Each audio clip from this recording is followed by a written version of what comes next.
हम तीसरी वर्ल्ड की सबसे बड़ी इकोनॉमी हो जाएंगे।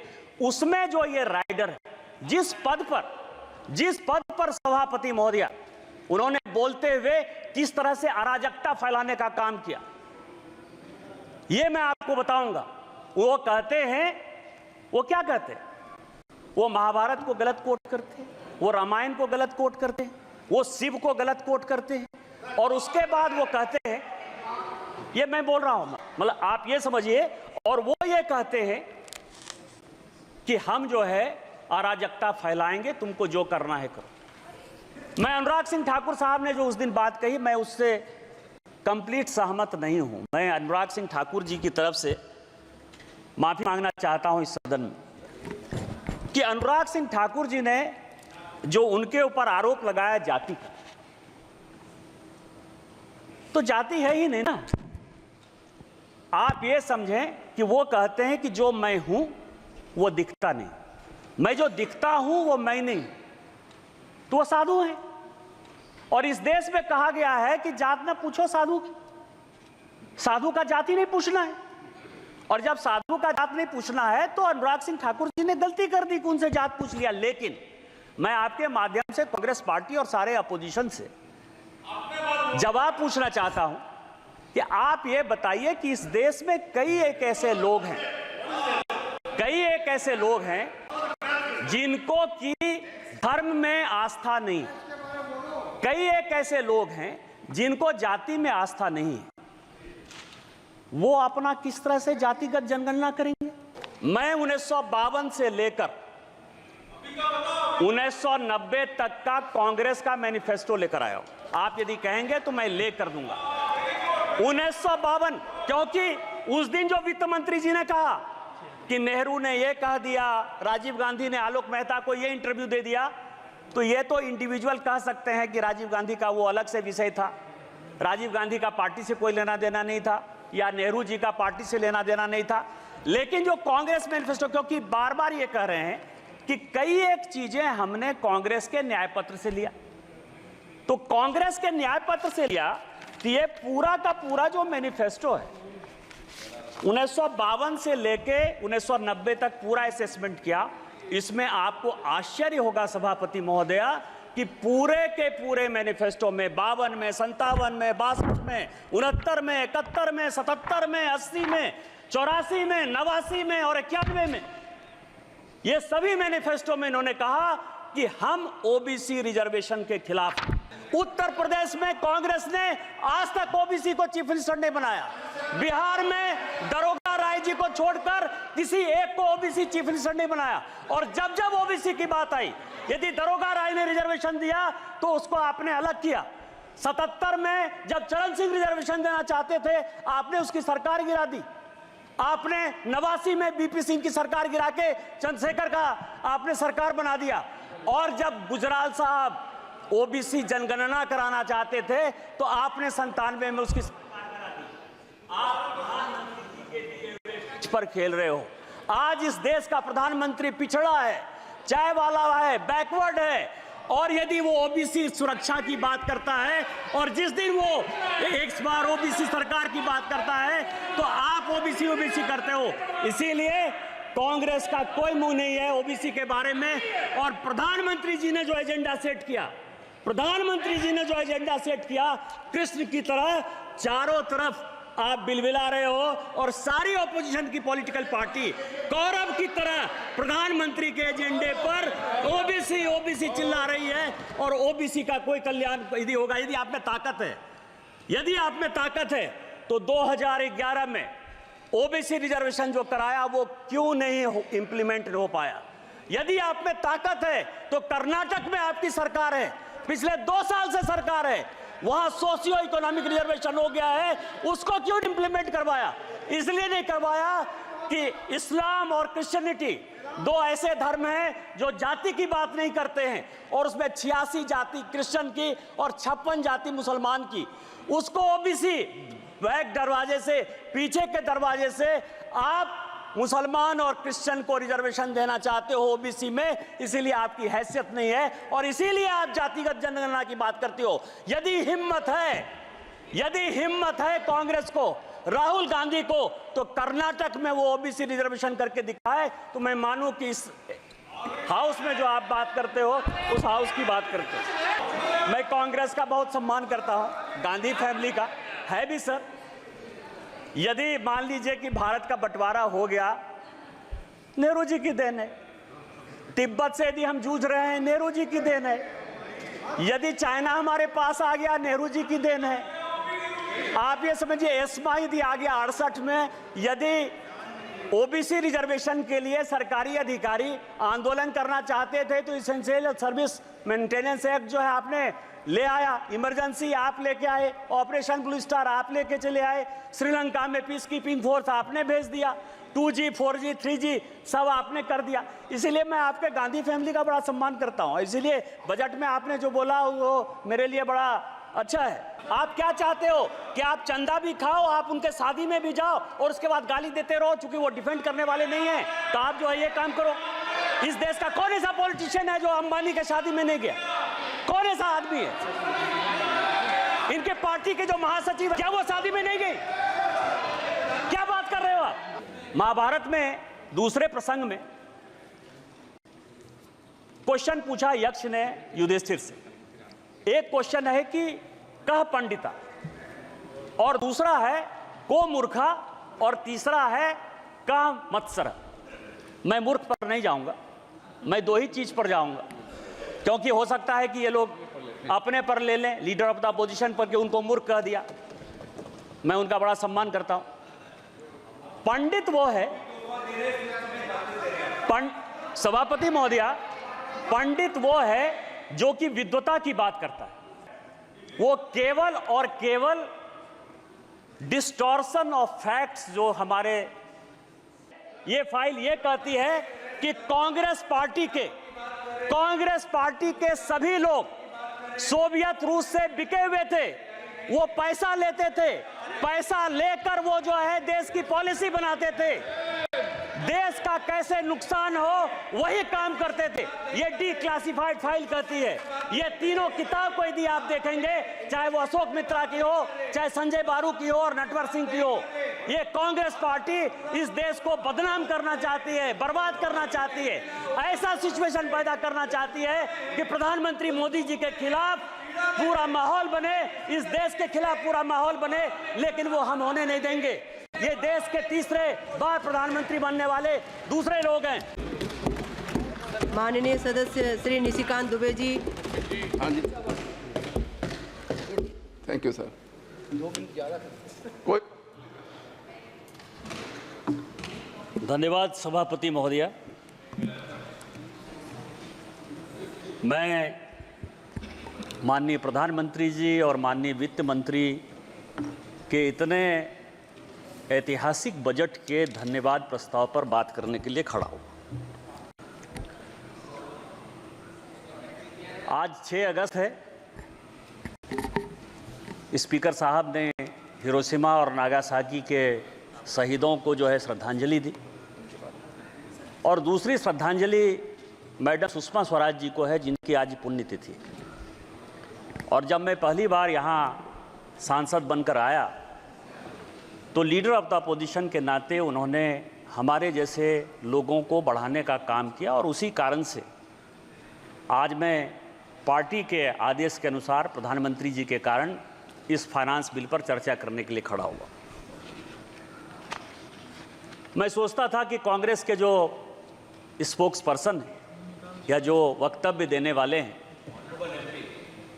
वो फाइनेंस बिल पर चर्चा करेंगे, वो देश के स्थितियों के बारे में बताएंगे, हमारी सरकार ने क्या बुरा किया इसके बारे में बताएंगे। लेकिन कांग्रेस जो एक कंफ्यूज पार्टी है, उस कंफ्यूज पार्टी की तरह ही कंफ्यूज स्पीकर रहे। फाइनली उनका समय जो है कांग्रेस पार्टी को कट करना पड़ा, अब दूसरे स्पीकर बोलने के लिए खड़े हुए। आज स्थितियां क्या मैं देख पा रहा था, मैं सभापति महोदया, मैं डिरेल नहीं होना चाहता। आज स्थिति क्या है पूरी दुनिया की? पूरी दुनिया की स्थिति क्या है? पूरी दुनिया की इकोनॉमी, यदि वर्ल्ड बैंक की, IMF की, फोर्ब्स की, अमेरिका की, जिनकी नीतियों से कांग्रेस बहुत प्रभावित रही है, यदि उनके रिपोर्ट को देखें तो पूरी दुनिया में 2.5% से लेकर 2.7% ही जीडीपी बढ़ रहा है। पूरी दुनिया करा रही है। आप लंदन जाइए, आप न्यूयॉर्क जाइए, आप वाशिंगटन जाइए, आप पूरे यूरोप जाइए, सारे दुकान बंद होते हुए नजर आएंगे। बेरोजगारी की भयंकर सीमा है। इन्फ्लेशन का रेट यदि आप कहेंगे, कोई ऐसा मुल्क नहीं है जहां की 8% से कम इन्फ्लेशन है। पूरी स्थिति खराब है, चाहे करंट अकाउंट डेफिसिट का हो, चाहे जीडीपी ग्रोथ का हो, फिस्कल डेफिसिट का हो, जिस भी पैमाने पर आप पूरी दुनिया को आंकने का काम करेंगे, आपको लगेगा कि माननीय प्रधानमंत्री जी और माननीय वित्त मंत्री निर्मला सीतारामन जी की नीतियां इस देश के लिए इतनी सक्सेसफुल हैं कि आज भी भारत आशा की किरण है। पूरी दुनिया में 7% से ऊपर जीडीपी इसका ग्रोथ है।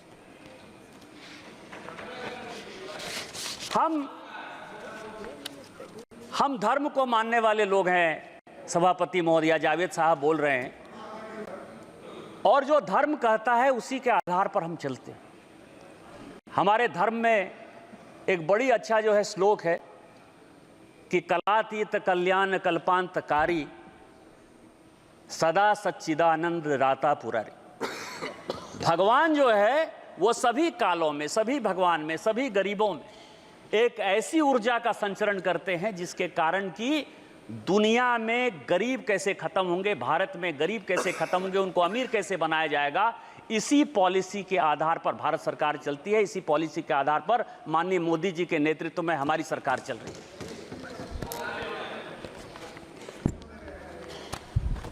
किसान बिल की बात हो रही है, और उस दिन मैंने बजट पर माननीय एलओपी, जिनको मैंने सोचा कि क्या संबोधन दिया जाए, जो जवान होता है, जवान में जो लिखाया पढ़ाया जाता है वही उसको बोलना है। और इस बजट पर चर्चा करते करते ये अमर सिंह साहब भी वही चर्चा कर गए।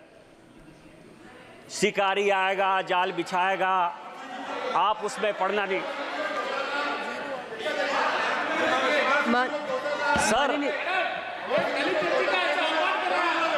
नहीं, अगर कोई माननीय सदस्य से आग्रह कर रही है, कोई अगर ऐसा शब्द आया है तो उसे पटल से हटा दिया जाए। अध्यक्ष महोदया, प्लीज माननीय सदस्य से हटा दिया।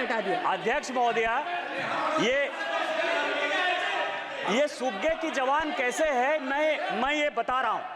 आज जो है, प्लीज बैठिए, प्लीज। हम क्या कर रहे हैं, हम भारत के लोगों को आत्मनिर्भर बनाने के लिए, विकसित भारत बनाने के लिए, और आप भी सुनिए, कोई भी सदस्य जब बोल रहा हो तो प्लीज बैठे बैठे कमेंट्स भी मत करिए, प्लीज बोलिए। वो जो भी शब्द आया है पटल में नहीं आएगा। विकसित भारत बनाने के लिए हम काम कर रहे हैं, और उसके लिए इस बजट में जो सबसे बड़ा प्रपोजल है कि जो फॉरेन फाइनेंशियल इंस्टीट्यूट है, एफडीआई में जो कॉरपोरेट आते हैं, क्योंकि हम इकोनॉमी में जा रहे हैं, आरएनडी में जा रहे हैं, नए नए इंडस्ट्री में जा रहे हैं, तो वो यदि कंपनियां हमारे यदि इन्वेस्ट करना चाहेंगी तो उनके टैक्स को हमने जो है कम किया। और कम क्यों किया? क्योंकि हमारा मुकाबला सिंगापुर से है, हमारा मुकाबला अबू धाबी, यूएई, इनसे है, जहां की टैक्स की जो स्थिति है, कॉर्पोरेट टैक्स की स्थिति ऐसी है कि वो 20-22% से ज्यादा नहीं, कहीं एक जगह तो टैक्स ही नहीं है।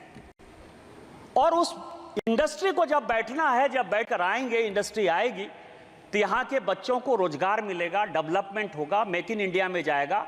और जो 2047 का एक संकल्प है कि हमको एक विकसित भारत बनाना है, जो 2027 का एक संकल्प है, जो रिपोर्ट कहती है, फोर्ब्स की रिपोर्ट करती है कि 2027 तक ऐसा संभव है, जो भारत जिस इकोनॉमी के साथ बढ़ रहा है, हम तीसरी वर्ल्ड की सबसे बड़ी इकोनॉमी हो जाएंगे।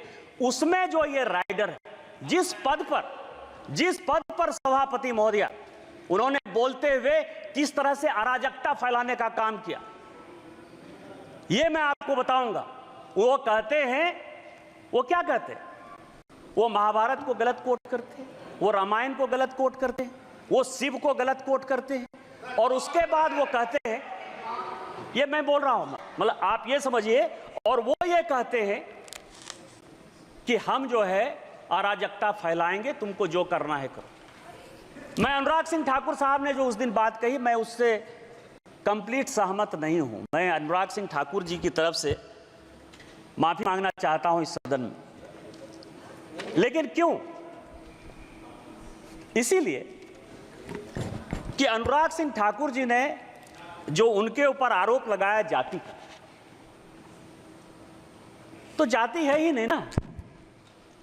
आप ये समझें कि वो कहते हैं कि जो मैं हूं वो दिखता नहीं, मैं जो दिखता हूं वो मैं नहीं, तो वो साधु है। और इस देश में कहा गया है कि जात न पूछो साधु की, साधु का जाति नहीं पूछना है। और जब साधु का जात नहीं पूछना है तो अनुराग सिंह ठाकुर जी ने गलती कर दी कि उनसे जात पूछ लिया। लेकिन मैं आपके माध्यम से कांग्रेस पार्टी और सारे अपोजिशन से जवाब पूछना चाहता हूं कि आप ये बताइए कि इस देश में कई एक ऐसे लोग हैं जिनको की धर्म में आस्था नहीं, कई एक ऐसे लोग हैं जिनको जाति में आस्था नहीं है। वो अपना किस तरह से जातिगत जनगणना करेंगे? जिस पद पर राम सुभग सिंह, चरण सिंह, जगजीवन राम, अटल बिहारी वाजपेयी, इस तरह के बड़े बड़े लोग रहे, जिस जगह पर शरद पवार जैसे लोग रहे, वाईबी चौहान जैसे लोग रहे, उस जगह की गरिमा का क्या हरासमेंट कर रहे हैं इस बजट में अराजकता फैला के, इस बजट का नकारात्मक पहलू दिखा करके। आप जातिगत जनगणना की बात करते हैं, इसी बजट में जाता है, यही टैक्स है, इसी टैक्स के आधार पर जाता है। और मैं स्पीकर महोदया, अध्यक्ष महोदया, आज मैं बहुत कुछ चीज लेकर आया हूं। मैं 1952 से लेकर 1990 तक का कांग्रेस का मैनिफेस्टो लेकर आया हूं। आप यदि कहेंगे तो मैं लेकर दूंगा 1952, क्योंकि उस दिन जो वित्त मंत्री जी ने कहा कि नेहरू ने यह कह दिया, राजीव गांधी ने आलोक मेहता को यह इंटरव्यू दे दिया, तो ये तो इंडिविजुअल कह सकते हैं कि राजीव गांधी का वो अलग से विषय था, राजीव गांधी का पार्टी से कोई लेना देना नहीं था, या नेहरू जी का पार्टी से लेना देना नहीं था। लेकिन जो कांग्रेस मैनिफेस्टो, क्योंकि बार बार ये कह रहे हैं कि कई एक चीजें हमने कांग्रेस के न्याय पत्र से लिया, तो कांग्रेस के न्याय पत्र से लिया, तो ये पूरा का पूरा जो मैनिफेस्टो है 1952 से लेके 1990 तक पूरा असेसमेंट किया। इसमें आपको आश्चर्य होगा सभापति महोदया कि पूरे के पूरे मैनिफेस्टो में 52 में, 57 में, 62 में, 69 में, 71 में, 77 में, 80 में, 84 में, 89 में और 91 में, ये सभी मैनिफेस्टो में इन्होंने कहा कि हम ओबीसी रिजर्वेशन के खिलाफ। आप ओबीसी की बात करते हो, मध्य प्रदेश में आज तक कांग्रेस ने एक ओबीसी को चीफ मिनिस्टर नहीं बनाया। उत्तर प्रदेश में कांग्रेस ने आज तक ओबीसी को चीफ मिनिस्टर नहीं बनाया। बिहार में दरोगा राय जी को छोड़कर किसी एक को ओबीसी चीफ मिनिस्टर नहीं बनाया। और जब जब ओबीसी की बात आई, यदि दरोगा राय ने रिजर्वेशन दिया तो उसको आपने अलग किया। 77 में जब चरण सिंह रिजर्वेशन देना चाहते थे, आपने उसकी सरकार गिरा दी। आपने 89 में बीपी सिंह की सरकार गिरा के चंद्रशेखर का आपने सरकार बना दिया। और जब गुजराल साहब ओबीसी जनगणना कराना चाहते थे तो आपने 97 में उसकी सरकार बना दी। आप प्रधानमंत्री के दिए हुए पर खेल रहे हो। आज इस देश का प्रधानमंत्री पिछड़ा है, चाय वाला है, बैकवर्ड है। और यदि वो ओबीसी सुरक्षा की बात करता है और जिस दिन वो एक बार ओबीसी सरकार की बात करता है तो आप ओबीसी करते हो। इसीलिए कांग्रेस का कोई मुंह नहीं है ओबीसी के बारे में।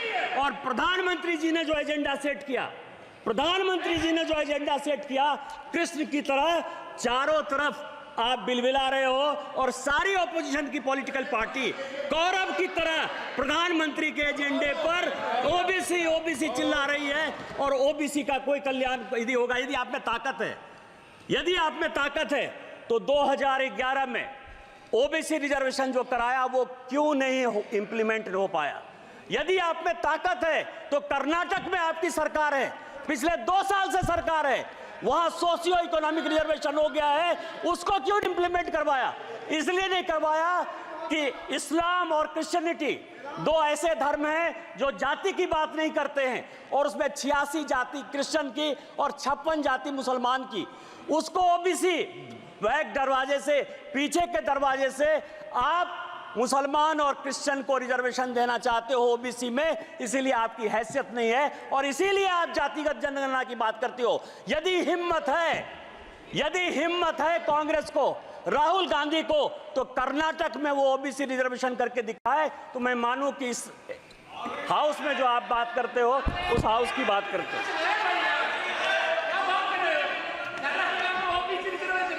मैं कांग्रेस का बहुत सम्मान करता हूं, गांधी फैमिली का है भी सर। यदि मान लीजिए कि भारत का बंटवारा हो गया, नेहरू जी की देन है। तिब्बत से यदि हम जूझ रहे हैं, नेहरू जी की देन है। यदि चाइना हमारे पास आ गया, नेहरू जी की देन है। आप ये समझिए एस्मा यदि आ गया 68 में, यदि ओबीसी रिजर्वेशन के लिए सरकारी अधिकारी आंदोलन करना चाहते थे तो इसेंशियल सर्विस मेंटेनेंस एक्ट जो है आपने ले आया, इमरजेंसी आप लेके आए, ऑपरेशन ब्लू स्टार आप लेके चले आए, श्रीलंका में पीस कीपिंग फोर्स आपने भेज दिया, 2G 4G 3G सब आपने कर दिया। इसीलिए मैं आपके गांधी फैमिली का बड़ा सम्मान करता हूं। इसीलिए बजट में आपने जो बोला वो मेरे लिए बड़ा अच्छा है। दूसरा सवाल ये है सर, इस बजट में सभापति महोदया, इस बजट में एक एंजल टैक्स जो है, हमने एंजल टैक्स खत्म किया 56(2). सभापति महोदया,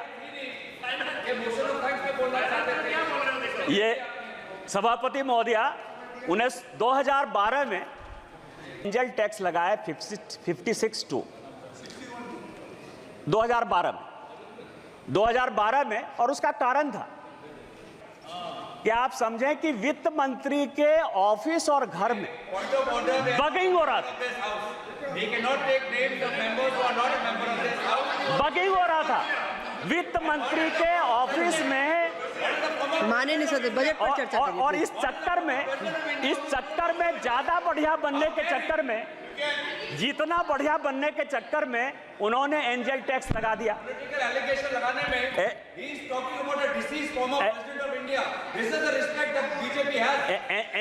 एंजल टैक्स लगा दिया। एंजल टैक्स क्या है? माननीय प्रधानमंत्री जी स्टैंड अप की बात करते हैं, स्टार्टअप की बात करते हैं, लोगों को रोजगार देने की बात करते हैं, और माननीय तोता जो है, तोता महाराज, मतलब लिप्स ऑफ पैरट, नाम नहीं लूंगा सभापति महोदया क्योंकि ये गुस्सा जाएंगे, तो ये जो है कि युवाओं को आज तक, क्योंकि इस पैसे का हमने देखा कि कहां से बजट आता है, कॉरपोरेशन का कितना टैक्स आता है, इनकम टैक्स कितना आता है, जीएसटी कितना आता है, हमारी देनदारी क्या है, उधार क्या है, ये पूरा फाइनेंस बिल का टैक्स स्ट्रक्चर है। और उसमें 8% के आसपास ऐसा पैसा है जो डिफेंस को जाता है। आज तक डिफेंस पर किसी प्रकार की कोई चर्चा इस हाउस में नहीं हुई कि हम इस टैक्स से सेस लेते हैं, सरचार्ज लेते हैं तो डिफेंस में पैसा देते हैं। लेकिन पहली बार मैं देख रहा हूं सारे ऑपोजिशन के लोग अग्निवीर स्कीम के ऊपर जो है लगातार बजट में बोलते रहे, और चूंकि ये एंजल टैक्स लगाया है, युवाओं को ज्यादा से ज्यादा कैसे आगे बढ़ाया जाए, कैसे उसको रोजगार के लिए दिया जाए और उसको एबॉलिश किया है, इसके लिए माननीय वित्त मंत्री जी बधाई के पात्र हैं कि अब ज्यादा से ज्यादा लड़के जो है वो रोजगार में आएंगे। लेकिन मैं इसके तह पर गया तो मैं आपको बताऊं कोई नई बात नहीं है। सभापति महोदया, 1962 में जब चीन ने भारत को हरा दिया और लगा कि फोर्स की कमी है, तो भारत में 1962-63 में नेहरू जी ने शॉर्ट सर्विस कमीशन लाया। ऐसा नहीं है कि केवल फौज के लिए जो है अभी 5 साल का अग्निवीर स्कीम आया है, इसके पहले भी इस देश में 1962 में शॉर्ट सर्विस कमीशन आ गया। और शॉर्ट सर्विस कमीशन के बारे में मैंने सारे डिबेट पार्लियामेंट के, लोकसभा, आपको मैं बताऊं कि जो अफसर ज्वाइन करते हैं उनकी नौकरी 5 साल से 10 साल होती है और अब वो 14 साल हो गई है। शॉर्ट सर्विस कमीशन में आज तक किसी पॉलिटिकल पार्टी ने लोकसभा या राज्यसभा में या सदन के बाहर कोई क्वेश्चन नहीं किया कि यह शॉर्ट सर्विस कमीशन क्यों होगा। सर्विस तो एक ही है ना। आर्मी में भी जो अफसर के ग्रेड के लोग हैं, एक ग्रेड ऐसा है जो परमानेंट चलता है, दूसरा ग्रेड ऐसा है जो शॉर्ट सर्विस कमीशन में 10 साल के लिए चलता है। किसी पॉलिटिकल पार्टी ने आज तक कोई क्वेश्चन नहीं किया क्वेश्चन आज हो रहा है, और आज हो रहा है क्यों? करे कोई भरे कोई। मैं आपको बताऊं कि मैं ये 1992-93 का 92-93 का कमिटी ऑफ एस्टीमेट का रिपोर्ट लेकर आया हूं। यहां रिपोर्टें आती हैं, बनती हैं, चली जाती हैं। आपको आश्चर्य होगा सभापति महोदय कि 1966, ये पूरे सदन और पूरे देश को जानने वाली बात है, रिपोर्ट से लेकर आया हूं मैं, कोई भारत सरकार का कोई कागज लेकर नहीं आया। 1966 में इंदिरा जी आर्मी के रिक्रूटमेंट पर सीलिंग लगा दी। ये सबके समय, और ये डिपोजिशन में सेक्रेटरी डिफेंस ने कमिटी ऑफ एस्टीमेट को हेड कांग्रेस पार्टी के मनोरंजन भक्त कर रहे थे, मैं नहीं कर रहा था। 66 में सीलिंग लग गई। सीलिंग लगने के बाद आप पूरे दुनिया को बताते हो कि हमारे यहां इतनी ही आर्मी रहेगी, इतनी ही नेवी रहेगी, इतनी ही एयरफोर्स रहेगी। आप सीलिंग लगा दो और आप हमको कहो कि अब इसका रिक्रूटमेंट कैसे होगा, आप यदि फोर्स को बढ़ाना चाहोगे। दूसरा, इस सीलिंग के बाद उसी कमेटी की रिपोर्ट 1975 में और 1989 में दो रिपोर्ट, दो कमेटी इन्होंने और बनाई कि आर्मी को यंग कैसे रखा जाए। और मैं आपको बताऊं, छोटा सा उदाहरण यह है कि शॉर्ट सर्विस कमीशन भी जब बनाया गया था, उस शॉर्ट सर्विस कमीशन में भी पूरे यूपीएससी में, राज्य में, सभी जगह रिजर्वेशन दिया गया था। और उसका प्रभाव यह था, सभापति महोदया, मैं आपके माध्यम से गौरव गोगोई को बताना चाहता हूं कि इस देश के जो होम सेक्रेटरी हुए वीके दुग्गल, वो भी एसएसबी के ही रिक्रूटमेंट थे, शॉर्ट सर्विस कमीशन से आए और उसके बाद वो आईएएस बने। आज अग्निवीर पर 75 में कमेटी बनी, 89 में कमेटी बनी, और इन्होंने मैन पावर के लिए एक्सपर्ट कमेटी बनाने के बाद यह कहा कि आपको 5 साल और 7 साल के लिए, 1975 की बात है, ध्यान रखिएगा सभापति महोदया, 1975 से लेके आज तक 2019-20 तक लगभग 40 साल 45 साल तक जो रिपोर्ट है वो गड्ढे में रही, खाते में रही, मैन पावर की कमी रही, ना आर्मी में आदमी रहा, ना नेवी में आदमी रहा, ना रिक्रूटमेंट सबको अच्छा हुआ। आज यदि वो रिपोर्ट आर्मी के कहने पर इंप्लीमेंट हो रही है तो आप युवाओं को देश के साथ जोड़ने के लिए काम कर रहे हो कि आप हमारे यहां अफगानिस्तान, बांग्लादेश, पाकिस्तान की जो स्थितियां हैं, जिस तरह से अराजकता हो रही है, जिस तरह से रिजर्वेशन के खिलाफ सारे लड़के रोड पर आ रहे हैं, उस तरह का रोड ला रहे हो। आप जनता को क्यों गुमराह कर रहे हो? ये दूसरा सवाल है जिसमें कि हम बच्चों को एंगल टैक्स लगा के, एंगल टैक्स खत्म करके, जिसमें बच्चों का कॉर्पोरेट टैक्स 18% करके बच्चों को हम रोजगार देना चाहते हैं, और आप उसमें अराजकता पैदा करना चाहते हो। तीसरा जो इंपॉर्टेंट पॉइंट है कि मैंने बहुत सुना A1, A2, मैं भी नाम नहीं लेना चाहता स्पीकर महोदया, हमारे ऊपर आरोप है कि हम 2 कॉर्पोरेट को मदद करते हैं। आपको बताऊं कि माननीय प्रधानमंत्री जी और वित्त मंत्री जी के डीबीटी स्कीम के पहले भारत में 1952 से भी एक डीबीटी स्कीम था, लाइसेंस परमिट कोटा राज का डीबीटी स्कीम। जूता सिलाई से चंडी पाठ तक इन्हीं लोगों को करना था। कार वो बनाएंगे, अखबार वो चलाएंगे, सीमेंट वो चलाएंगे, स्टील वो चलाएंगे। हमारी जब सरकार आई वो तो ट्रांसपेरेंसी से काम कर रही है।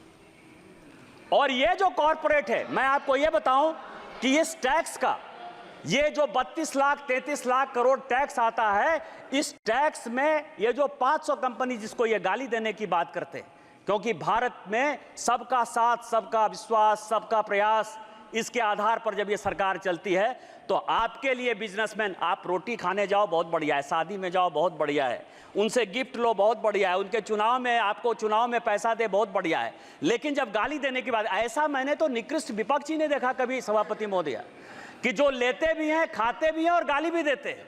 हमारे लिए तो जैसे आम गरीब इंपॉर्टेंट है, वैसा ही दूसरा अमीर भी इंपॉर्टेंट है। और इसमें यदि आप देखें तो ये जो 2 कंपनियां हैं, ये 2 कंपनियां हैं, ये 2 कंपनियां लगभग 3 लाख करोड़ जो है रूल्स किस रूल्स के तहत? रूल नंबर माइक Ma'am, rule number 356. Now read the rule. Madam Speaker, you once reminded the member about speaking about the finance bill. 356 says that the Speaker, after having called the attention of the House to conduct of a member who persists in irrelevance or injurious repetition, either in one's own arguments or of the arguments used by other members in debate, may direct that the member to discontinue the speech. Honorable Chair once reminded the respected member about this. Sir, kindly in vote.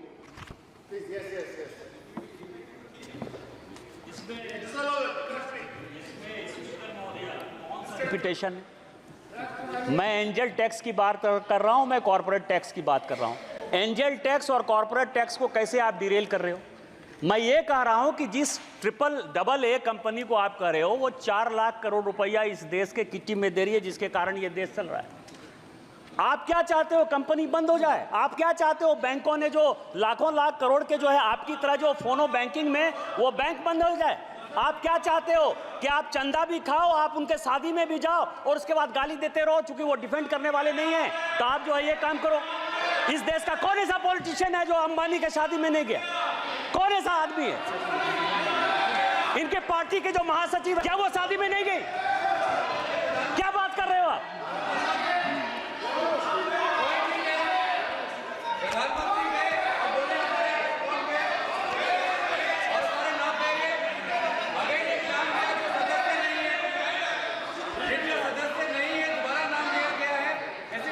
आप महासचिव कहिए sir, आप कहिए कि शादी में गई, इतना मान लीजिए सर। प्लीज बजट पर कंप्लीट करिए। एक बयान हमने ये फाइनेंस बिल में एक बड़ा अच्छा पार्ट आता है अध्यक्ष महोदया, पीएमएलए का। और इस सदन में जितने लोग बोलते हैं वो इनकम टैक्स के बारे में बोलते हैं, ईडी के बारे में बोलते हैं और सीबीआई के बारे में बोलते हैं। सीबीआई तो खैर अलग संस्था है, लेकिन इनकम टैक्स और ईडी ये दो महत्वपूर्ण है। और इस फाइनेंस बिल में भी ईडी के लिए कई एक चीजें जो है वो बताई गई। अब आप ये बताइए सर महोदया कि 1988 में मैं जब की लिप सर्विस की बात करता हूं तो बड़ा गुस्सा आता है। 1988 में ये सदन के जानने लायक चीजें हैं कि राजीव गांधी साहब ने बेनामी ट्रांजैक्शन एक्ट कानून यहां लाया 1988 में, और 88 से वो 2017 पहुंच गया। 30 साल में उसके रूल्स नहीं बन पाए। आप हमसे हिसाब लेते हो कि हमने किसको पकड़ा किसको नहीं पकड़ा, कौन जेल गया, कहां ब्लैक मनी है कहां व्हाइट मनी है। कभी अपने गिरेबान में झांका कि 88 में बेनामी ट्रांजैक्शन एक्ट, और उसके बाद आपकी सरकार रही 91 से 96 तक, 2004 से लेकर 2014 तक। ऐसा भी नहीं कर सकते हो कि हम सरकार में नहीं रहे। आप लागू नहीं कर पाए। आप किसको साथ दे रहे थे? किसको साथ दे रहे थे? दूसरा मैं आपको बताऊं, यह सुप्रीम कोर्ट का आदेश 2012 में दिसंबर के महीने में बेनामी ट्रांजैक्शन एक्ट में संशोधन हुआ। भारतीय जनता पार्टी की तरफ से मैं बोलने के लिए खड़ा हुआ और उस तरफ से माननीय चिदंबरम साहब थे, बड़े फेमस वित्त मंत्री, उनसे ज्यादा पढ़ा लिखा आदमी तो मैंने जीवन में देखा ही। मैंने बोलते हुए कहा कि आप जो एक्ट लेके आ रहे हो, एक दिन यदि वाइफ हस्बैंड में भी लड़ाई होगी तो उसमें पीएमएलए लग जाएगा, और ये जितना स्ट्रिंजेंट है, जिस भी आधार पर लगा रहे हो, भगवान न करे कि एक दिन आप ही जेल चले जाओ। जब मैं मेरा सीट नंबर 545 था उस जमाने में अध्यक्ष सभापति महोदया, जब मैं बात का अंतिम था, मैं अंतिम सदन का सदस्य 545 नंबर पर था। जब मैं बोलकर बंद हुआ तो चिदंबरम साहब खड़े हुए और चिदंबरम साहब का बड़ा फेमस भाषण है कि भारतीय जनता पार्टी बहुत पढ़ी लिखी पार्टी है। मेरी अपेक्षा यह थी कि पीएमएलए कानून में बोलते हुए भारतीय जनता पार्टी अपने एक विद्वान आदमी को खड़ा करेगी, लेकिन उसने सबसे मूर्ख, बुद्धू और दकियानुसी आदमी को जो है, जिसको पीएमएलए पता ही नहीं है, उसको खड़ा कर दिया। यह सुप्रीम कोर्ट का यह आदेश, और सुप्रीम कोर्ट के आदेश में FATF में जो चिदम्बरम साहब का 2012 का दिसंबर का स्टेटमेंट है, उसी को कोट करते हुए यह रिपोर्ट आया है। जब रोपे पेड़ बबूल का तो आम कहां से हो। इनकम टैक्स में डायरेक्ट टैक्स कोड पर हमारी फाइनेंस की कमेटी, यशवंत सिन्हा चेयरमैन थे, मैं उसका मेंबर था, 5 साल तक हम लोग मेहनत करते रहे कि डायरेक्ट टैक्स कोड को हम लोग बदल देंगे। PMLA में आप स्ट्रिंजेंट कानून लेके आ गए, तो जब लेकर आ गए बिना किसी एक पैसा को खर्च करते हुए, यदि कांग्रेस पार्टी ने आपको 90 करोड़ रुपया दे दिया और आपने जो है यंग इंडिया खरीद लिया, नेशनल हेराल्ड खरीद लिया, 750 करोड़ की संपत्ति बिना किसी पैसे के आपको मिल गई, तो क्या राहुल साहब जो चिदम्बरम साहब का कानून है उसमें आप जेल नहीं जाओगे? ये जेल नहीं जाओगे? और मैं तो कोट कर रहा हूं सुप्रीम कोर्ट के आदेश के आधार पर। तो इसीलिए आप जो CBI और इनकम टैक्स की बात करते हो, ये आपकी कारस्तानी है। हमारी सरकार माननीय निर्मला सीतारामन जी के ऊपर केवल वो उसको इंप्लीमेंट करती है। हमने अपने एजेंसी को केवल फ्री छूट दे रखा है। जो भी भ्रष्टाचारी है वो जेल जाएगा, वो किसी कीमत पर नहीं छूटेगा। माननीय सदस्य कंप्लीट करिए प्लीज।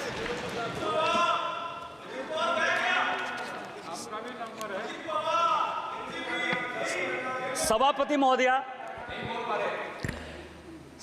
महोदया, इस देश के हालात बहुत अच्छे। हम 2047 तक विकसित भारत बनाने की कल्पना में, माननीय प्रधानमंत्री जी यक्ष युधिष्ठिर वार्ता में उस दिन बोलते हुए माननीय राहुल गांधी जी ने कहा कि 6 महारथी थे। 6 महारथी नहीं थे, 9 महारथी थे। 9 महारथी थे और 7 महारथी चक्रव्यूह लड़ रहे थे, और 2 महारथी चक्रव्यूह के बाहर जो है 4 लोगों को, पांडवों को रोकने की कोशिश कर रहे थे। उसमें भीम थे, सात्विक थे, नकुल थे और सहदेव थे। और उसी में सात टोटल 9 महारथी थे जो कि अभिमन्यु से लड़ रहे थे, और उसमें 7 महारथी ऐसे थे जो चक्रव्यूह में अभिमन्यु को घेरने के लिए बैठे थे, और 2 महारथी ऐसे थे जो कि पांडव की सेना उसमें अंदर नहीं जा पाए। पांडव में 4 लोगों को उन्होंने मौका दिया हुआ था। इसका नाम था भीम, सात्विक, नकुल और सहदेव, और जिसकी रक्षा जो है जयद्रथ कर रहे थे उस दरवाजे की, तो उसमें नहीं जाए। इसमें एक महाभारत में दूसरे प्रसंग में क्वेश्चन पूछा यक्ष ने युधिष्ठिर से। एक क्वेश्चन है कि कह पंडिता, और दूसरा है को मूर्खा, और तीसरा है कह मत्सर। मैं मूर्ख पर नहीं जाऊंगा, मैं 2 ही चीज पर जाऊंगा, क्योंकि हो सकता है कि ये लोग अपने पर ले लें, लीडर ऑफ द अपोजिशन पर, कि उनको मूर्ख कह दिया। मैं उनका बड़ा सम्मान करता हूं। पंडित वो है, सभापति महोदया, पंडित वो है जो कि विद्वता की बात करता है। वो केवल और केवल डिस्टॉर्शन ऑफ फैक्ट्स जो हमारे महाभारत का है, गीता का है, रामायण का है, महाभारत का है, वही करते रहते हैं। इसलिए उनको सोचने की बात है कि वो पंडित हैं कि नहीं। लेकिन जो मत्सर है, मत्सर के बारे में बड़ी अच्छी बात कही गई है कि जिसको ईर्ष्या हो, द्वेष हो, जलन हो, किसी के आगे बढ़ने पर जो है परेशानी हो, उसको मत्सर कहा जाता है। आज जो कांग्रेस पार्टी की स्थिति है वो यक्ष युधिष्ठिर वार्ता का मत्सर है। भारत इतना ग्रो क्यों कर रहा है? भारत इतनी बड़ी इकोनॉमी में क्यों जा रहा है? भारत दुनिया की तीसरी इकोनॉमी 2027 में क्यों हो जाएगा? और इस कारण से युवाओं को भड़काओ, किसानों को भड़काओ। इसी कारण से जातिगत रिजर्वेशन के आधार पर, जिस रिजर्वेशन के आधार पर आज बांग्लादेश जैसा देश जो है जल रहा है, पाकिस्तान खत्म हो रहा है, श्रीलंका खत्म हो रहा है, लीडर ऑफ द अपोजिशन के नाते जिसकी कोई जिम्मेवारी नहीं। और जिम्मेवारी कैसे होगी सभापति महोदय? जिम्मेवारी नहीं होने के पीछे रीजन है। रीजन ये है कि मैं 3 किताब मैं अभी पढ़कर आया, वो 3 किताब बड़ा इंपॉर्टेंट है। एक किताब अशोक मित्रा ने लिखा, प्रेटलर्स टेल। अशोक मित्रा साहब बंगाल के सबसे लॉन्गेस्ट फाइनेंस मिनिस्टर रहे, और इंदिरा जी के वो इकोनॉमिक एडवाइजर। दूसरी किताब नटवर सिंह की है जो कहता है कि one life is not enough, और तीसरी किताब संजय बारू की है एक्सीडेंटल प्राइम मिनिस्टर। ये 3 किताब है और तीनों आदमी, संजोग से अशोक मित्रा साहब को छोड़ दीजिए तो 2 आदमी तो अभी भी हैं, और किसी को कांग्रेस पार्टी ने जो है आज तक कॉन्ट्राडिक्ट नहीं किया। कॉन्ट्राडिक्ट, और तीनों किताब क्या कहती है कि अमेरिका तय करता था इस देश का वित्त मंत्री कौन हो। संजय बारू कहते हैं कि प्रधानमंत्री मनमोहन सिंह जी ये सरकार नहीं चलाते थे, ये सरकार नेशनल एडवाइजरी काउंसिल की सोनिया गांधी जी चलाती थी। ये मैं नहीं कह रहा, संजय बारू की किताब है, मैं तो केवल किताब को कोट कर रहा हूं। उस तीनों में और मैं कुछ CIA की डीक्लासिफाइड फाइल्स लेकर आया हूं। ये CIA की डीक्लासिफाइड फाइल्स है। ये फाइल ये कहती है कि कांग्रेस पार्टी के सभी लोग सोवियत रूस से बिके हुए थे, वो पैसा लेते थे, पैसा लेकर वो जो है देश की पॉलिसी बनाते थे, देश का कैसे नुकसान हो वही काम करते थे। ये डीक्लासिफाइड फाइल कहती है। ये तीनों किताब को यदि आप देखेंगे, चाहे वो अशोक मित्रा की हो, चाहे संजय बारू की हो और नटवर सिंह की हो, ये कांग्रेस पार्टी इस देश को बदनाम करना चाहती है, बर्बाद करना चाहती है, ऐसा सिचुएशन पैदा करना चाहती है कि प्रधानमंत्री मोदी जी के खिलाफ पूरा माहौल बने, इस देश के खिलाफ पूरा माहौल बने, लेकिन वो हम होने नहीं देंगे। ये देश के तीसरे बार प्रधानमंत्री बनने वाले दूसरे लोग हैं। और मैं आपको रामधारी सिंह दिनकर की कविता से खत्म करता हूं कि उन्होंने कहा कि जब नाश मनुष्य पर छाता है, पहले विवेक मर जाता है, अस्तित्व संकल्प दोहराता हूं, याचना नहीं अब रन होगा, जीवन या की मरण होगा। इस देश को बनाने के लिए कोई भी कुर्बानी देनी पड़ेगी, हम कुर्बानी देंगे। हम वित्त मंत्री द्वारा इस फाइनेंस बिल का समर्थन करते हैं और पूरे सदन से यह आग्रह करते हैं कि उस बिल को पास करें। इन्हीं शब्दों के साथ जय हिंद, जय भारत।